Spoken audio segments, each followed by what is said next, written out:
क्योंकि जूरिस्प्रूडेंस का सारा फाउंडेशन आधार उन्हीं डेफिनेशंस के ऊपर बेस्ड है। जितने भी स्कूल्स हैं वो सारे के सारे उन डेफिनेशंस के ऊपर ही डेवलप हुए हैं। सबसे पहले आती है हमारी ऑस्टिन की कमांड थ्योरी। कमांड थ्योरी नाम में ही बता रहा है कि ये कमांड की बात कर रहा है, यानी कि सॉवरेन ने जो कह दिया वो सही है, अगर आपने वो नहीं माना तो आपको पनिशमेंट दी जाएगी। फिर आती है सैलमन की प्रिंसिपल बेस्ड थ्योरी।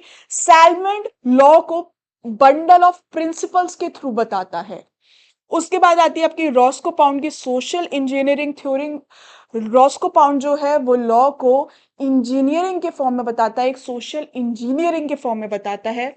उसके बाद हम लोग लिमिटेशंस और अपनी कॉन्ट्रीब्यूशंस बाद में पढ़ेंगे, लेकिन इन थ्योरीज को थोड़ा सा डिटेल में पढ़ लेते हैं।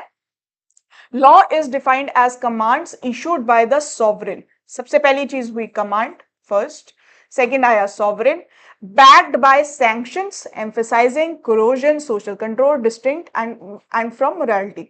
ये जो चीजें हैं ये तो हैं रिजल्ट। यहां पे थर्ड चीज आ गई हमारी सैंक्शन, यानी कि ऑस्टिन का क्वेश्चन। देखो क्वेश्चन आपसे डायरेक्टली तो पूछेगा नहीं कि ऑस्टिन ने क्या कहा क्या नहीं कहा, ये सीधा सीधा बताओ, नहीं।